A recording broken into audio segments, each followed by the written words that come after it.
राजमाता जिजाऊ यांची 426वी जयंती त्यांच्या जन्मस्थळी बुलढाणा जिल्ह्यातील सिंदखेड राजा येथे सालाबादप्रमाणे यावर्षी सुद्धा मोठ्या उत्साहात साजरी करण्यात आली।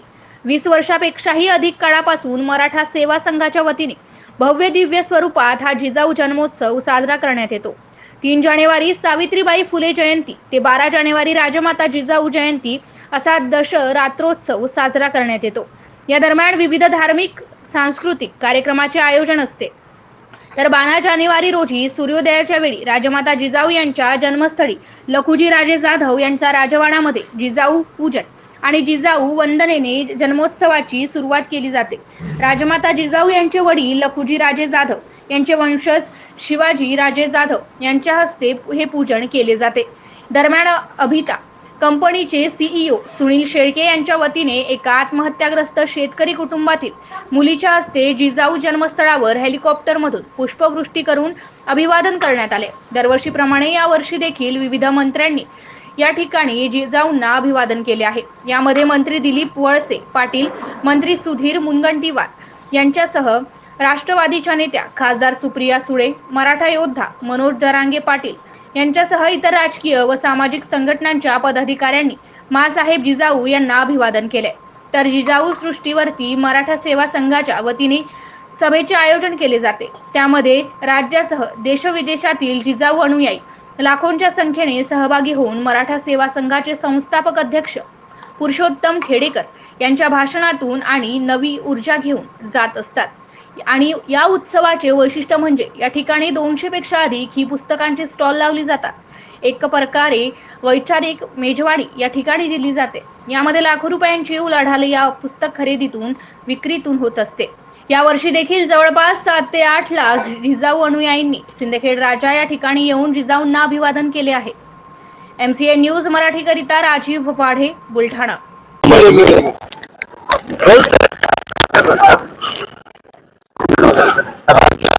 जिजाऊच्या जन्मस्थानी दर्शन घेण्यासाठी आम्ही आलो। हे राज्याभिषेकाचं 350 वर्ष आहे। शासनाच्या वतीने विविध कार्यक्रमाचं आयोजन करण्यात आलं। त्यापैकी एक महत्वाचा कार्यक्रम म्हणजे 12 पोस्ट तिकीटच्या अनावरणाचा कार्यक्रम होता। त्यापैकी आज मा जिजाऊच्या डाक तिकिटाचं अनावरणही आहे आणि यासोबतच सिंदखेड राजा या ठिकाणच्या परिसराचा विकास या कार्यक्रमासाठी 9 तारखेला माननीय अजितदादांनी एक बैठक आयोजित केली होती आणि त्या दृष्टीने हा सिंदखेड राजा विकास आराखड्याला मान्यता देण्याच्या दृष्टीने या ठिकाणी या सर्व लोकांशी चर्चा करण्यासाठी आज आलो आहे। मा जिजाऊच्या चरणी नमन केलंय, अभिवंदन केलंय आणि ही ऊर्जा घेऊन या महाराष्ट्रात राज्याभिषेक सोहळ्याच्या निमित्ताने जगाच्या कानाकोपऱ्यात आपला राजा छत्रपती शिवाजी महाराज याचं रयतेचं राज्य हा विचार हृदयापर्यंत पोहोचवण्याचा आमचा संकल्प आहे। या ठिकाणी येऊन शासकीय पूजा करावी अशी मागणी सातत्याने होत आहे। मात्र आज नेमकं त्याच दिवशी पंतप्रधान येत असल्यामुळे मुख्यमंत्री येत नाहीये। लोकांच्या भावना खूप जोडलेल्या आहे की शासकीय पूजा झाली पाहिजे। आजकाल खूप चांगली महत्वाची मागणी आहे। खरंच यावर्षी देखील पुन्हा एकदा विकास आराखडा आलेला आहे, अजूनही विकास होत नाहीये। किती वर्ष हा मुद्दा मांडला। महाविकास आघाडीचं सरकार असताना आम्ही निधी हा पाठवलेला होता आणि तो आम्ही सँक्शन केला होता। पण आता तुम्ही बघताय ज्या पद्धतीने हक्काचा निधी इथला होता जो पासही झाला होता महाविकास आघाडीच्या काळामध्ये, तो दिलाही होता, पण त्याची अंमलबजावणी या शिंदे ट्रिपल इंजिनच्या या भारतीय जनता पक्षाच्या सरकारकडून होत नाही। आपण आई मातेच्या या राष्ट्रमातेच्या मासाहेबाच्या चरणी नतमस्तक झालोय की आई या सरकारला सद्बुद्धी द्या। गोरगरिबांवरती प्रचंड अन्याय होतो। मराठा समाजाचे लेकरं आरक्षणावर सहन करतात। सद्बुद्धी देऊन मराठा समाजाचं आरक्षण ताबडतोब देण्याची सद्बुद्धी द्यावी असं साखराईच्या चरणी घातला आणि शेतकरी प्रचंड संकटात आहेत, त्यांना भरघोस मदत करण्याचाही सरकारला सद्बुद्धी देण्याचं आईच्या चरणी साकडं घातलं. खरं तर पंढरपूरला ज्या पद्धतीने आषाढी एकादशीला मुख्यमंत्र्यांच्या हस्ते पूजा केली जात असते त्याच पद्धतीने जिजाऊची या ठिकाणी पूजा केली जावी अशी अनेक वर्षांपासून मागणी आहे. परंतु अजूनही साधे मुख्यमंत्री राज्यात आले असताना देखील या ठिकाणी त्या पंतप्रधानांच्या सेवेत आहेत, परंतु इकडे येण्याचा त्यांना विसर पडलाय. हेच मराठा समाज त्यामुळेच आता एकजूट झालाय की यांना फक्त निवडणुकीबद्दल पुरते छत्रपती राष्ट्रमाता राजमाता जिजाऊ मासाहेब लागतात. यांना फक्त यांचा राजकीय स्वार्थ झाला पाहिजे, राजकीय फायदा कसा होतो त्यासाठी महापुरुष पाहिजे. मधल्या काळात नको आहेत यांना, कारण यांचे सगळे कोणी असे होते सगळे तसेच आहेत. त्यामुळे समाजच आता एकवटला आहे. आता आमच्यात हिंमत आहे, आम्हीच करू. साहेब, मुंबईमध्ये तुम्ही येऊ नये म्हणून हेमंत पाटील यांनी जनहित याचिका दाखल केली आहे, काय सांगाल यावर?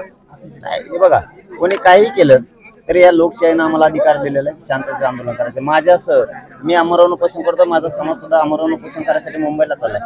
शांततेचं आंदोलन जर तुम्ही करून देणार नसाल तर मग कोणतं करणार? मग लोकशाही राहिलीच नाही. आम्ही जाणार 100% जाणार 20 जानेवारीला आणि येताना आरक्षण सुद्धा आणणार आणि ओबीसीतूनच आणणार. भाऊ, आज पंतप्रधानांनी इकडे यायला पाहिजे तर योगायोगाने 12 जानेवारीला इकडे महाराष्ट्रात आहे.